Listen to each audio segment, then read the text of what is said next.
The views and opinions expressed by the hosts and the guests do not reflect those of the show, the management, and the company.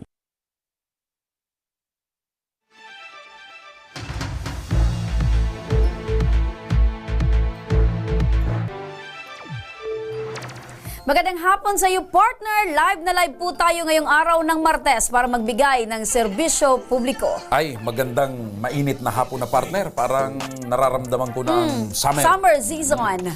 At sa ating mga masugid na taga-subaybay, magandang hapon po sa ating lahat. Live din po tayong napapakinggan sa 90.3 Radio Uragon, Sorsogon, 88.3 sa Catanduanes, 90.7 sa Legazpi City, at live na rin tayong napapanood sa ating YouTube account. Mga kaibigan, umpisahan na natin ang pagbibigay ng serbisyo publiko. Nitong nakarang buwan nang dumulog sa atin si Emmy Credo upang ilapit ang 8 taong pagtitiis ng kanyang ama na si Salvador Credo Jr. sa sakit nito sa balat. Kung paano natin agad natugunan ang kanyang pangangailangang medikal, panuorin natin sa kwento ng magandang si Aika Perry.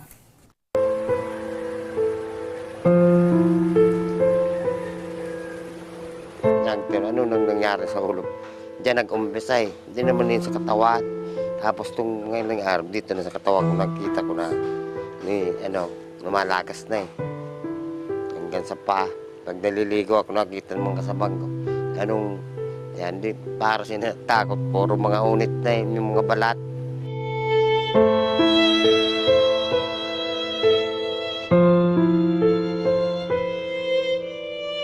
Tapos kung nagtulog ako, ginawa ko, yung katawan ko talaga giniginaw na eh. Kahit na mainit, kahit na nga, ginawa ko.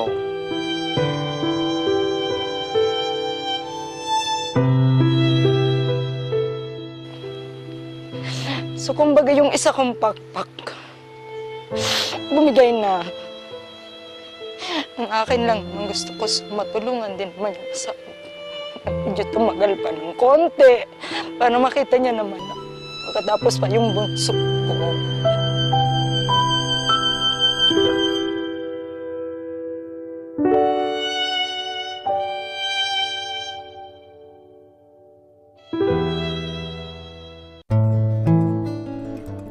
Ika-3 ng Pebrero nang humingi ng tulong sa Ako Bicol Tabang Ora mismo ni Congressman Saldico, ang anak ni Tatay Salvador Credo na si Emmy na mula pa sa Tiwi, Albay.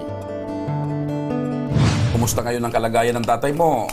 Nagsimula lang po, sir, nung nasa Manila po kasi siya noon nagtatrabaho. Tapos sabi niya, kinagat lang doon ng lamok doon. And then kinaumagahan, namaga na yung mula po paa niya hanggang sa patas na po, hanggang buong katawan na po. Tsaka ayun na po, nagsimula na din na. Ayan, partner, si Tatay. Ayan ang psoriasis talaga. So, nakapagpa-check up na ba siya sa doktor? Opo, nung mga nakaraang taon pa po. Anong sabi ng doktor? Ano daw magandang gawin dyan sa kalagayan o sitwasyon ng tatay mo? Actually po, kailangan po siyang laboratory po. Yung pang kailangan niya. Tsaka yung continuous medication bakit hindi niya na po. ipalaboratory? Hindi, kulang pa rin po kasi yung sa budget po. Kulang sa budget. Kasi marami rin po. Pero anong sabi ng doktor? May pag-asa pa bang magamot yung ganyang sitwasyon? Natatanggal po yung mga balat po na natatanggal po siya. Kaya lang pabalik-balik lang po kasi nagda-dry po. Once na Ayun. nag-dry, tanggal na naman na po ang naman. balat. Nandun ba yung naihiya siya dahil doon sa mga... Nung una po, ma'am, nung simula pa lang po ng niya, yung psoriasis, parang yung mga kaibigan niya ayaw kasi hindi naman po sila aware sa sakit po na gano'n. Hingi lang po sana ako ng tulong pang medical po para po makapagpa-check up po siya ulit. At para na rin po madagdagan yung sa gamot niya po. Dahil dito, ora mismong binigyang tugon ng programa ang kahilingan ni Emmy na maipagamot ang kanyang ama. Bukas po yung Ako Bicol, ma'am, para tulungan kayo. Narinig ko po yung sinabi nyo kanina tungkol sa case ng tatay nyo. Sasamahan po namin kayo, ma'am, mag-process ng lahat po ng kailangan para po matugunan yung pangailangan ng medical ng tatay nyo. Ang tabang ora mismo po ni Congressman Saldico, may fund po tayo sa DSWD and pwede din po namin sila Sir Josh mailapit sa MAIP. Yes po. So, yung mga laboratory test, yung check-up, ay matutulungan natin Yes siya. po. As long as available naman po siya sa kahit po private hospital. Masaya po kasi ngayon at least na mababawasan po yung problema, lalo na si mama wala po siyang trabaho po. Kaya salamat po sa AKB po. Ma'am Judy, maraming salamat ha. Thank you po Sir Josh. Oo, sa pagtulong lagi ng Ako Bicol Party List. Ayan. Katulong na! Kakampi pa. So, ayan, makakatanggap ka rin ng tulong mula sa aming program. At syempre, aside sa grocery packs, Alisto ka eto, talaga. cash assistance, tanggapin mo mula sa ating programa. Maraming salamat po ma'am sa AKB at kay Congressman po. Salamat po sa tulong. Malaking tulong na po ito sa amin po.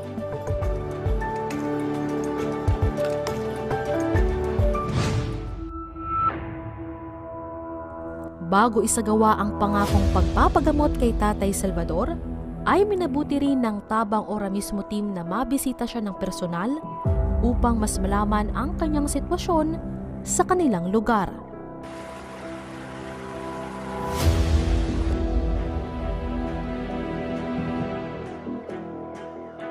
Nang marating namin ang kanilang bahay, dito na namin nakita si Tatay Salvador na ang kanyang buong katawan ay nagbabalat na animoy isang ahas.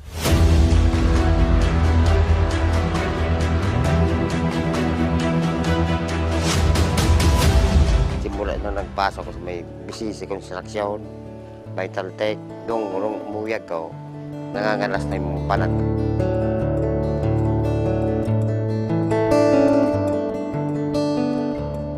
Pero ano nang nangyari sa ulo?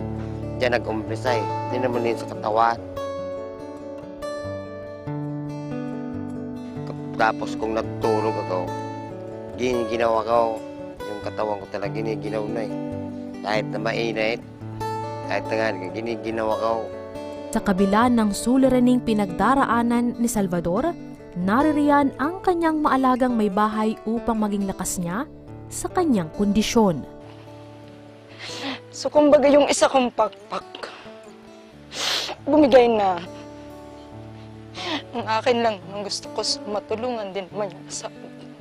Medyo tumagal pa ng konti para makita niya naman na pagkatapos pa yung bunso ko.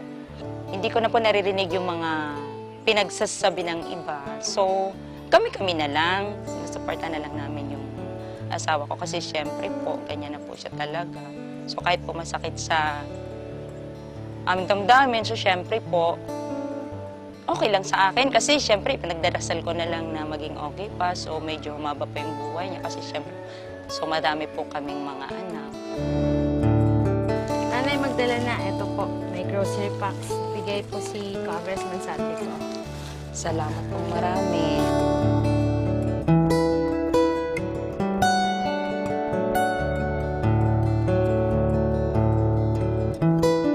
Sinundo ng Tabang Ora mismo team sina Emmy at Tatay Salvador sa kanilang bahay papuntang ospital.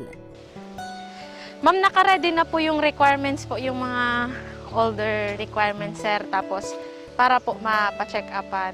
Sige po. Namamalat lalo, sir. Ano, kitang-kita ulit. Sige po. Tara po. Kita sa mag-ama ang kaba at halong kasiyahan dahil sa wakas ay mapapatingnan na sa doktor si Tatay Salvador.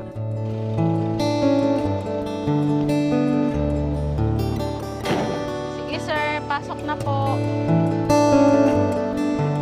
Sir, sa tonsuling, sir, ha?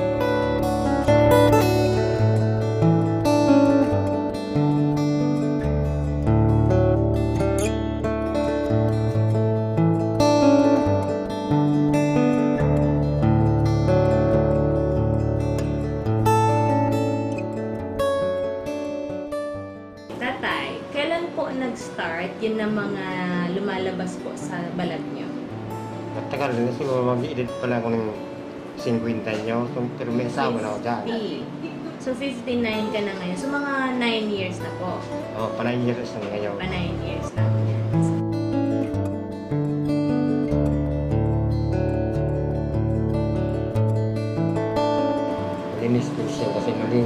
trabaho. Okay, sige po.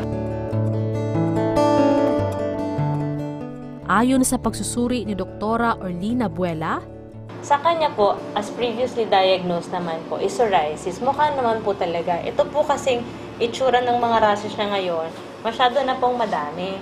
May mga iba-ibang klase rin po kasi yung psoriasis. Ang problema po kasi sa psoriasis is, yun nga, immune-mediated siya or isang uri din ng autoimmune na sakit. So, yung mabilis yung pag-turnover or yung pagpapalit ng balat natin. Kasi naturally, nagbabalat tayo. Kaya lang, hindi siya sobrang mabilis, hindi natin napapansin. Pero sa psoriasis kasi, masyado siyang mabilis kaya sobrang kumakapal po yung balat. Okay? So, yun po yung kailangan masuppress ng mga gamot. So, ang gamutan ng psoriasis, hindi lang po talaga topic. Siyempre, kailangan yung source or yung nagkukos ng sakit yung ita-target mo para hindi po siya magpabalik-balik. Ito po ay prednisone, steroid po ito. Ha? Iinom po siya, isang tableta sa umaga, isang tableta sa gabi for 5 days after kumain. So, pwede na siyang mag-start ngayong tanghali. As much as possible, iwasan po na masyadong makamot tatay, ha? Kasi masusugat.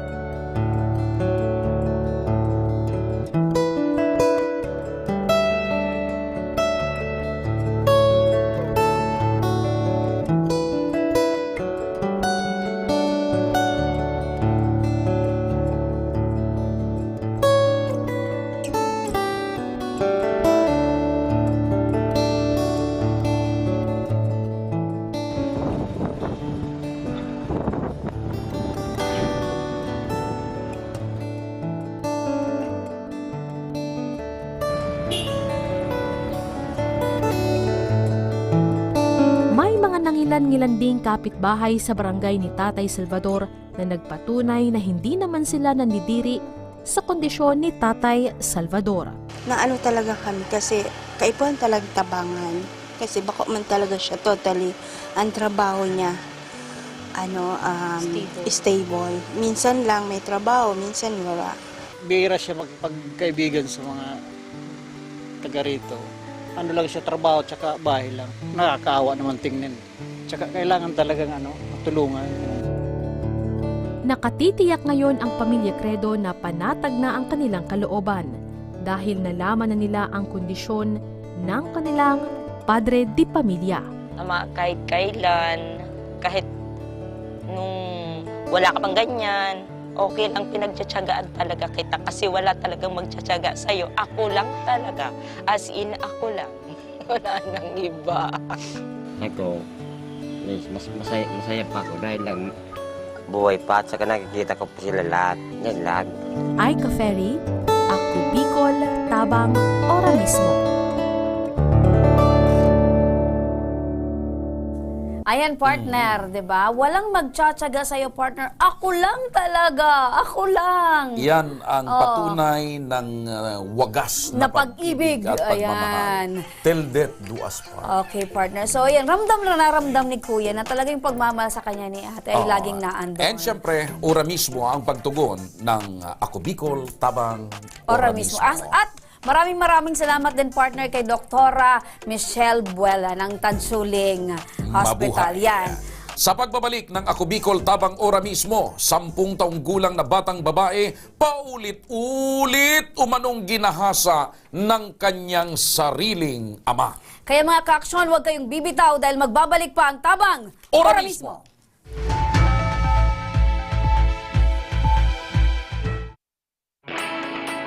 Naghahanap ka ba ng trabaho? Marunong ka bang mag-shoot ng video? Mag-edit? Magaling ka ba sa social media? Willing ka bang matuto? Graduate ng journalism o may alam na sa media? Apply na dahil naghahanap kami ng videographers para sa Camarines Norte, Sorsogon, Camarines Sur, Catanduanes at Masbate. Ipadala ang inyong resume sa actioncallcenter@gmail.com at maging pinakabagong miyembro ng aming team. Tara na! Apply na!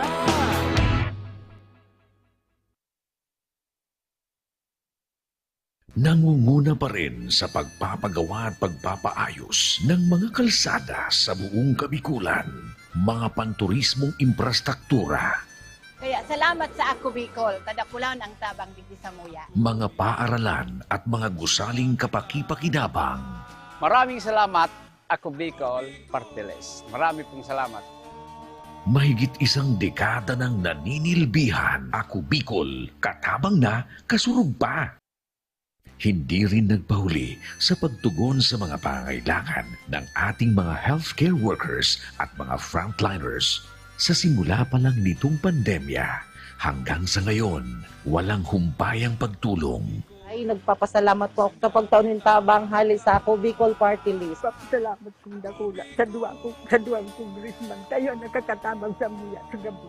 Maaasahan, ako Bicol, katabang na, kasurug pa. Tucked away in the province of Albay, known for its perfectly shaped Mayon volcano, Misibis Bay Resort, a locally owned 5-hectare private island resort. The resort is ready for all those looking to balance tranquility and adventure. This tropical destination is where guests can either choose to relax under the palm trees or have an adventure under the sun. It features modern and luxurious rooms and villas, recreational facilities, and sophisticated services.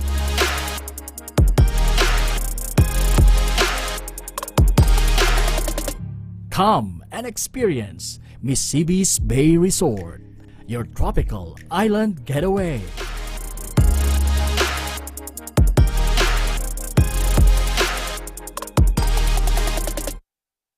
Problema sa tubig, agarang binigyang solusyon. Nagpatayo ng mga solar-powered water supply system sa mga liblib na lugar. Libre, malinis at maaasahang supply ng tubig 24/7. Dakulaon ang pagpapasalamat niya mo dahil may kamalilinwan habang kami nabubuhay. Dakulaon nining tabang para sa gabos na tao digdi. Salamat po. Para sa ating mga kababayang nasa laylayan, ako Bicol, katabang na, kasurug pa. Libo-libo na ang mga nabigyan ng tulong medikal. Bata, matanda, kahit sino man, lahat ng mga may karamdaman, may maaasahan. Nagpapasalamat sa Ako Bicol Party List. Hindi po namin makakalimutan ang tulong na dinala ninyo dito sa aming bayan. Maraming salamat po. Dahil iisa lang ang tunay na nagmamalasakit. Ako Bicol, katabang na, kasurug pa. Nagbabalik mga kaaksyon ang Ako Bicol Tabang Ora Mismo. Mga kaaksyon, kanina ay may lumapit sa ating programa na mag-ina. Ang kanyang inirereklamo ay ang kanyang mister. Paulit-ulit daw kasi na ginahasa ng kanyang mister ang kanilang 10 taong gulang na anak. At nang minsan galawin daw ay ng kanyang mister sa isang damuhan ay may isang residente na nakapagkuha ng video sa paggagahasa umuno ng kanyang mister. Ang kanyang naging pahayag hinggil sa kanyang reklamo, panoorin natin ito. Ano po, umalis po siya sa bahay alas 2. Pag alas 3 po, hindi na po siya umuwi sa bahay. Alas 3:30 po. Pagkatapos, tinatanong ko yung bata ko na sa papa niya. Sabi daw po, inahabol ka 2 lalaki. Hinahanap ko po yung lalaki po.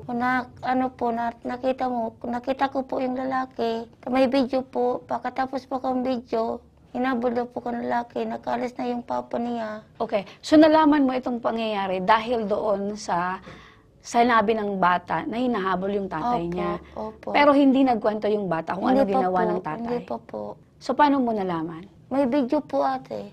Paano nakarating sa'yo yung video? Pinakita po sa akin yung tricycle driver po. So ibig sabihin, yung mismong kumuha ng video, nakausap mo? Ayun na po. Pumunta po sa bahay niyo? Hindi po, pumunta na po sa pulis po. Takinaw na po kami kang pulis. So, ibig sabihin, ito po yung driver ng tricycle ang nagsumbong sa pulis?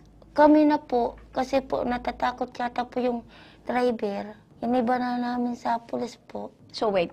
Umuwi yung bata sa bahay nyo? Opo. Pagkakitapos po noon, pumunta po ako sa driver. Tinatanong ko yung nasan po yung tatay niya. Sabi niya po, hinabol na po.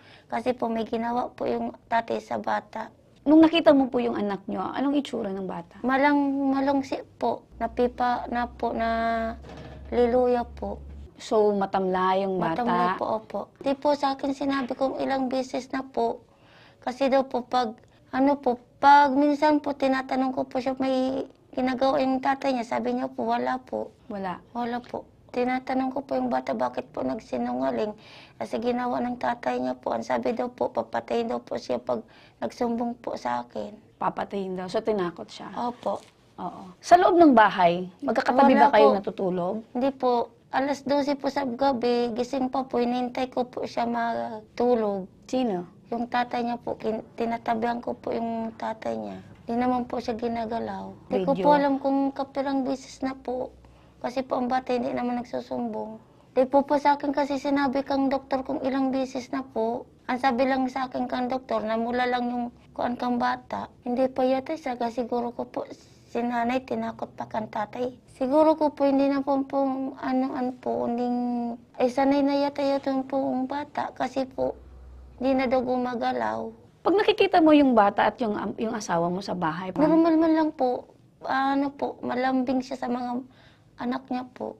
Di po ako makapaniwala na ganyan po ang ginagawa niya sa anak niya po. So, hindi pa siya umuwi? Hindi po sa akin tumatawag. Kung may gusto kang sabihin sa kanya, ano yun? Ano po, kung nasaan ka man po ngayon yan, umuli ka na. Magpakita ka na po. Nagalit ka ba sa kanya? Galit na po ako sa kanya kasi po sa ginagawa niya.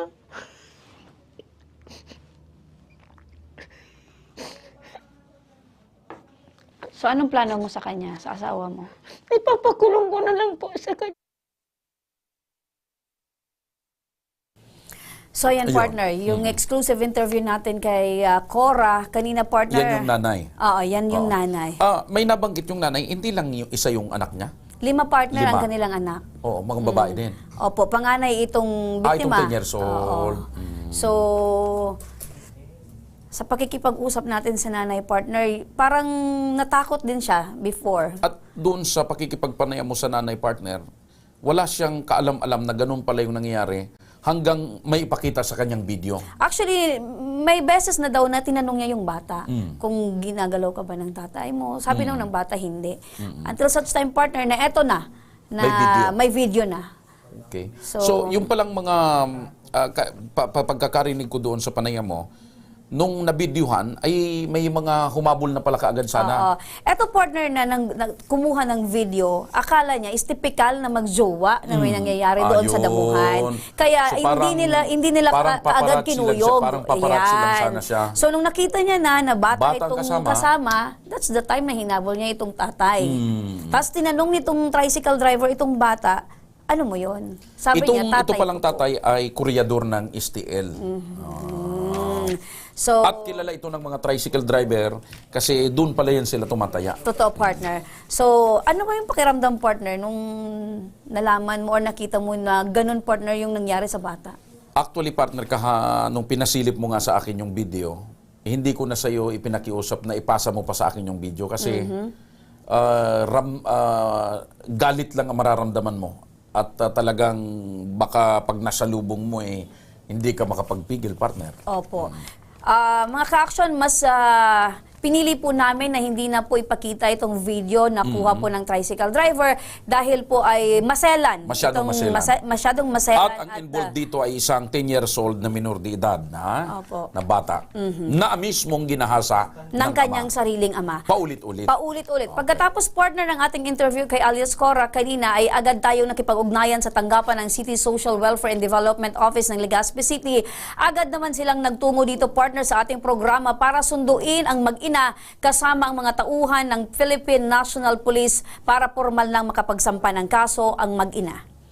So, para maintindihan natin, partner, kung ano yung magiging aksyon ng DSWD, ng CSWD, makakausap natin sa linya ng telepono si Ma'am Leia Daet, ang Social Welfare Officer 3 ng City Social Welfare and Development Office ng Legazpi City. Magandang hapon po, Ma'am Leia. Magandang hapon din po, ma'am, andyan sa tagapanood ng Ora mismo, tabang sa Ako Bicol. Opo. Ma'am Leia, sa kasalukuyan po ay nasa inyo pong poder, ito pong mag-ina. Kumusta naman po yung ginawa nyo pong assessment sa kanila po? Opo. Bilang pong proseso sa mga cases na araw po kani o sa obligasyon. O Patagalog po responsibilidad. tayo, Ma'am Leia, para po mas maintindihan po tayo ng ating mga tagapanood. Opo. Sa mga cases po ng ganito, mandato po ang CSWDO, ang DSWDO para magbigay ng mga psychosocial intervention sa mga bata. So unang-una po niyan ang pagpa-file ng case. So nagkakaroon ng coordination ang PNP, ang CSWDO para sa pagpa-file ng case. So kapag may mga nabalitaan po kayo ng mga cases na gano'n, agad-agad po na ipagbigay alam sa PNP, sa CSWDO para po maabigyan ng kagarang aksyon. Sa parte naman po ng CSWDO, andun kami sa pag-assist, yung pag-assist sa PNP para po makakuha sila ng informasyon sa biktima, lalo na kapag po ito ay minor de edad at walang kooperasyon o hindi makapagsabi yung bata. So andun kami para magbigay ng support, andun kami para sa tamang proseso ng pagtatanong sa bata. So aside po niyan, tinitingnan din po namin yung assessment namin kung ito bang bata o ang kanyang pamilya ay delikado na manatili sa kanilang komunidad. Kung sakali po na delikado at hindi nila kayang protektahan ng kanilang sarili, rine-refer po namin sila sa mga institutions na pwede na ma-ensure yung protection and safety ng bata. And kami, aside po doon, kung ang mga nagbibigay din po kami ng mga psychosocial intervention sa bata like counseling, mga therapy activity, and then mga psychological evaluation para po kung meron man epekto o yung negative epekto ng abuse sa bata ay maproseso po yun. So aside po doon, nagkakaroon kung kinakailangan ng bata ng other support services like food assistance, financial assistance, lalong na kapag po ang perpetrator o ang respondent, siya ang breadwinner of the family. So, nandoon po kami sa support na supportahan na muna namin yung pamilya habang hindi pa na nagiging stable ang kanilang pamumuhay. Opo. So yun po yung mga ma'am. service na pwede namin ibigay. Kasi po yung tatay lang po yung nagtatrabaho at ito pong nanay ay bagong panganak partner. Kaya talagang yung tatay ang inaasahan po nila sa pang-araw-araw. Matanong ko lang kay Ma'am Leia. Ma'am Leia, na-interview na ho ba ninyo yung bata? Nagsabi na ho ba siya kung ilang beses na ginawa sa kanya ng tatay niya to? Sa ngayon po sir, hindi po pwede po ako pwede magbigay ng mga information about sa case kasi nasa process pa po ng filing. Ayun. So ayaw po namin na magkaroon ng problema sa pagbibigay ng information. Okay. So doon lang po kami hanggang sa ano na ba ngayon ang ginagawa namin. So ngayon, nasa process po kami sa pagpunak po o pagkalap ng mga ebidensya laban po doon sa... Pero sa pagkakaalam nyo, Ma'am Leia, ngayong araw po ba makakapagsampa na ng kaukulang kaso laban sa tatay? Opo. Ayun. Ma'am Leia, sa inyo pong pakikipag-usap sa bata, very cooperative naman po itong bata at parang nakikita nyo po na ang mga sinasabi po ng bata ay malaki pong paraan or makakapagsuporta po para ito pong tatay ay tuluyan na pong mapagsampahan ng kaso. Yes po. Apo. Okay. So with that po, Ma'am Leia, maraming salamat po sa inyo pong tulong at umaasa po kami na ito pong hustisya para dito po sa mag-ina, especially dito po sa bata, ay makamit po Siguro, nila. partner, samantalahin na rin natin ang pagkakataon kasi gaya ng nakukwento ko sa iyo kanina, meron pang ilang mga lalapit dito sa palatuntunan ng partner na ganyan din ang sitwasyon. Ma'am Leia, ano pong panawagan nyo sa mga kababayan natin na nakikinig na may ganitong sitwasyon na yung mga anak o yung mga bata ay pinagsamantalahan ng sariling ama, lolo, tiyuhin, or kamag-anak? Apo. Para po doon sa mga hindi pa nakakapagsumbong, kasi alam namin siguro meron pa mga unreported cases, lalo na't may dumaan yung 2 taon na pandemic. So yun, alam namin na baka may mga nangyari pa na hindi pa nakakapagsumbong ng biktima. Huwag po kayong matakot. Pumunta lang po sa opisina ng pulisya o kaya sa opisina ng CSWDO para po kayo matulungan na makakuha ng hustisya na kailangan nyo. Tapos, samantalihin ko na din po ito para po sa mga barangay. Kung kinakailangan ito ng orientasyon para doon kung ano ba yung mga dapat gawin para lalo na doon sa proseso ng pagpapile ng case, pwede po kayo makipag-coordinate sa aming office para mabigyan namin kayo ng proper orientation. And then, doon sa mga magulang, paalala lang po na maging, lalo na sa mga nanay, maging vigilante po kayo, maging observant pa kayo sa inyong mga anak. Titingnan niyo po kung may mga pagbabago sa kanilang mga ugali. Baka po kasi ang anak niyo ay biktima na ng pang-aabuso sa loob mismo ng bahay. Ayun. So yun yung ang pagiging nanay, isa po yun sa pwede niyong gamitin para makita niyo po talaga ano ba yung nangyayari sa mga anak niyo. Kasi hindi talaga po natin nasasabi na yung mga asawa natin, yung lolo, yung mga kapatid, ay safe ka kaagad sa safe ang mga anak natin. Lalo na po doon sa mga may one-room affair na tinatawag. Walang kwarto, walang separation, magkakatabi pag matulog, tapos yung absentee parents, wala yung magulang, napapabayaan ng mga anak o naiiwan doon sa mga adult na sa tingin nyo, hindi naman talaga napoprotekta ng bata.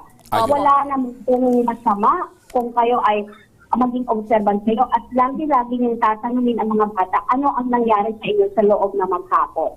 At tatanungin nyo yung anak nyo na sila lang, walang kaharap na iba para makita nyo kung ano, kung sabi siya ng totoo o may pinakatakutan lang. Opo. With that po, Ma'am Lea, maraming salamat po at patuloy po kami makikipag-ugnayan po sa inyo sa anuman pong update. Maraming salamat po. Okay po, maraming salamat din po. At syempre, partner, susubaybayan natin itong kasong ito na inilapit sa atin ng isang ina tungkol sa panggagahasa paulit-ulit ng isang ama sa kanyang 10 taong gulang. Opo. Eto, partner, dahil 10 years old, pasok ito, partner, sa statutory rape. Oo. Sabi nga, partner, mayroon pang mga lalapit dito sa atin, gaya ng nabanggit ko sa iyo kanina, na parang ganun din ang sitwasyon. Opo. May pahintulot, partner, ng bata o wala. Pasok ito sa statutory rape dahil, partner, 10 years old. Minor de edad. Minor de edad. At mga kaibigan, sa mga may problemang legal at medikal na nais humingi ng tulong sa ating programa, maaari po kayong magsadya sa aming tanggapan sa ground floor ng Embarcadero de Legazpi, Victory Village, Legazpi City. Bukas po ang aming tanggapan mula Lunes hanggang Sabado alas 8 ng umaga hanggang alas 5 ng hapon. Maaari din po kayong magpadala ng inyong pong mensahe sa aming mga official Facebook page na Ako Bicol Tabang Ora mismo. Kahit anong pong reklamo ay amin pong tinatanggap. Huwag nyo rin pong kalimutan i-follow ang aming mga official social media account. Sa aming Facebook, Ako Bicol Tabang Ora mismo ni Congressman Saldico. Sa amin naman na YouTube, Ako Bicol Tabang Ora mismo. Meron din po kaming TikTok account at Ako Bicol Tabang Ora mismo. Hanggang sa Lunes, mga ka-action up, hanggang bukas. Miyerkules. Sama-sama nating aksyonan ang mga problemang medikal at legal. Ako po si Remy Araneta Mindones. Ito po ang programang may paninindigan, tutugon sa inyong pangangailangan. Ako naman po si Joshua Martinez, Mr. Siram. Maraming salamat. God bless Bicolandia. Mabuhay. Maraming salamat at magandang hapon. Ito ang Tabang Ora mismo. Action ko sa mga nangangailangan. Action ko lahat ay dadamayan. Noon at ngayon tayo'y sinamahan. Action ko patuloy na magsisilbi. Action ko sa mga nangangailangan. Action ko lahat ay dadamayan. Noon at ngayon tayo'y sinamahan. Action ko patuloy na magsisilbi. Isang masipag na pilantropo sa hirap at ginawa kasama mo.